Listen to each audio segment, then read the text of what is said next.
Эта история произошла с мужчиной по имени Олег. Он жил в деревне, в домике на окраине, окруженном красивым и спокойным ландшафтом. Вместе с ним жила его верная собака, девочка по имени Милка. Однажды, много лет назад, Олег безумно полюбил эту собаку, и с того дня они стали неразлучными друзьями. Олег был простым человеком, скромным и добрым. Он не имел семьи и детей, но с Милкой чувствовал себя полностью счастливым. Они вместе пережили множество приключений, наслаждались простотой и красотой жизни в деревне. Летом Олег занимался рыбалкой и охотой, а также отправлялся в лес в поисках грибов. Он находил самые вкусные и редкие грибы, а Милка с нетерпением ждала, когда ее хозяин вернется и поделится своими находками. Особенно Олег любил летнюю пору. Гуляя по окрестностям, он любовался красивой природой, слушал пение птиц и наслаждался свежим воздухом. Вечерами он с Милкой садился на берег реки и рыбачил, наслаждаясь спокойствием и тишиной. Милка всегда была рядом, охраняя своего хозяина и радуя его своей преданностью и лаской. Наступила зима, и деревню засыпало снегом. Олег заготавливал дрова, чтобы прогреть свой маленький домик. Он расчищал свою территорию от снега, чтобы Милка могла свободно бегать и играть. Вместе они строили снежные башни и катались с горки, забывая о холоде. Зимний вечер Олег проводил рядом с камином, греясь и размышляя о жизни. Милка лежала у его ног, излучая тепло и спокойствие. Ранней весной его собака ощенилась и принесла Олегу 6 щенков.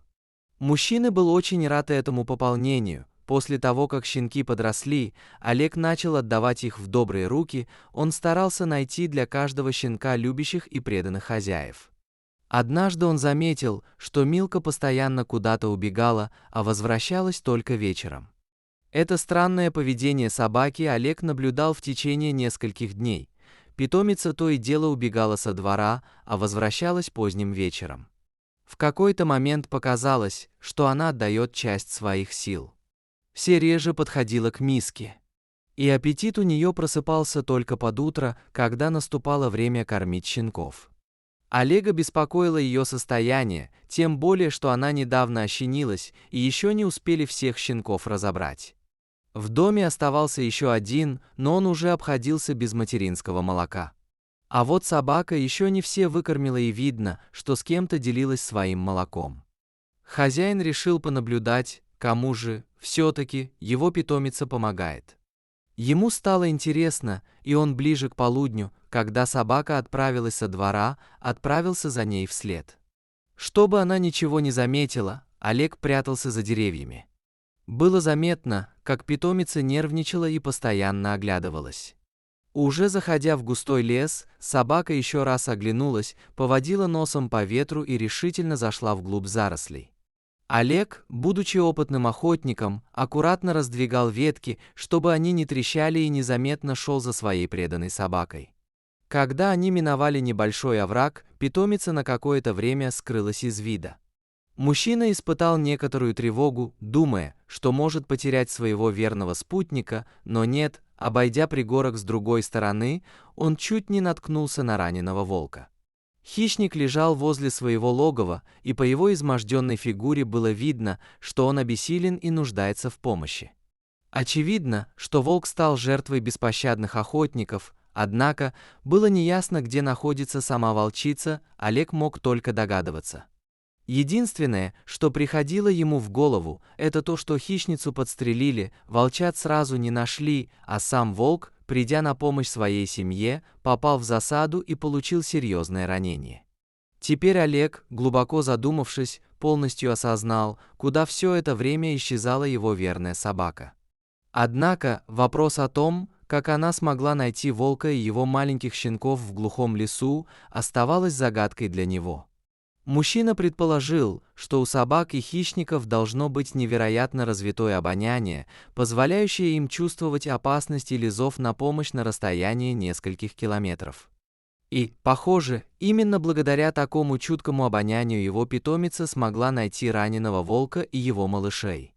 Зрелище, которое предстало перед глазами Олега, было просто жутким. мучения, которые испытывал хищник, вызывали у него глубокое сострадание. Однако Олег понимал, что судьба волка уже была предрешена, и оставалось только не мешать собаке продолжать свои ежедневные походы в лес, чтобы подкармливать и ухаживать за маленькими волчатами. Кто знает, возможно, эти щенки смогут выжить и в будущем отплатить своему благодетелю добром. Ведь известно, что дикие животные долго помнят хорошие поступки и всегда готовы отблагодарить за них. И так случилось, что по прошествии нескольких месяцев собака Олега стала все реже бегать к своим подкидышам, ведь они сами начали навещать ее.